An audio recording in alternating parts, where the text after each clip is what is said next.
Hi, my name is Alexina Kowski. The organism I chose is coral, specifically Elkhorn coral, and the title of my presentation is Elkhorn coral, an important yet endangered reef-building coral in the Caribbean.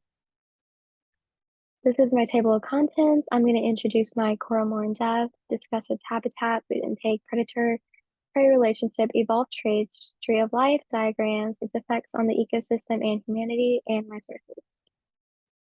So there's actually two different types of coral. The first one is hard coral, which is what Elkhorn coral goes under. They are the ones that build the reefs and have polyps with 6 stiff tentacles. The other one is soft coral, which is bendable and made by a colony of polyps with 8 feather-like tentacles. My organism's common name is Elkhorn coral, and its scientific name is Acropora palmata. Elkhorn coral tend to live in clear, shallow waters throughout the Bahamas, Florida, and the Caribbean. However, they particularly live best in parts of Florida and the Caribbean because there's less sediment in those waters. They live in high energy zones, which means where there's a lot of wave action, but not major storm-like waves, which can cause the coral to break the branches. This image below highlights where they live in the world, and you can see it's the Bahamas, Florida, and the Caribbean areas. So Elkhorn coral eat photosynthetic algae called zooxanthellae, which lives inside the polyps of the coral, and I will discuss the relationship in a little bit. The coral also eats floating prey such as zooplankton, and they do this by coming out of their skeleton at night, and the polyps stretch long stinging tentacles that have cnidoblasts that paralyzes the prey and allows the prey to enter the mouths of the polyps and get digested in the gastrovascular cavity. The image I put at the bottom is a close-up of what the polyps look like from the coral. Predator-prey relationships. When the coral is the predator, there's a mutualistic symbiotic relationship with zooxanthellae. The zooxanthellae will undergo photosynthesis, and the energy made from the sugar is transferred to the polyp, and in return, the polyps will provide the zooxanthellae with carbon dioxide and shelter. There is also a carnivorous relationship with any floating nearby organisms. The polyps will feed at night. However, during the day, they retract into a coral body to hide from predators such as damselfish, fireworms, and corallivorous snails. Some unique evolved traits.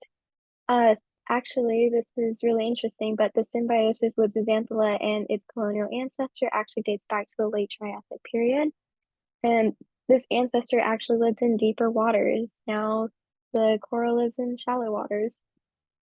There is radial symmetry, the cnidoblast I discussed earlier that paralyze the prey, hydrostatic skeleton, they are sessile, and Elkhorn coral can reproduce sexually and asexually. They reproduce asexually through budding and fragmentation.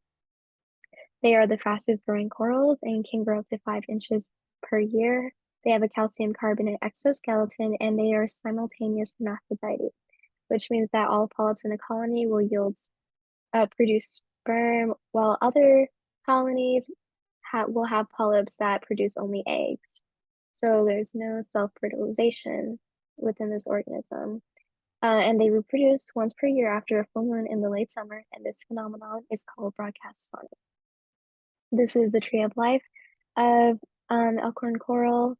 Notice that the phylum is Cnidaria, something that one of the phylums we did a lab on.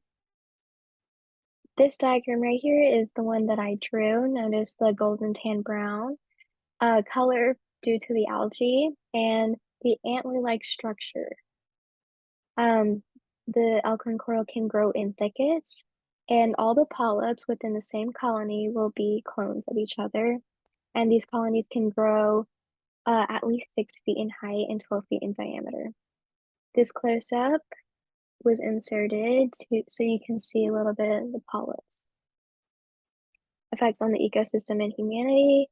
They actually have big effects on the ecosystem. Since it's a hard coral, it builds the reefs and provides 25% of marine life with shelter.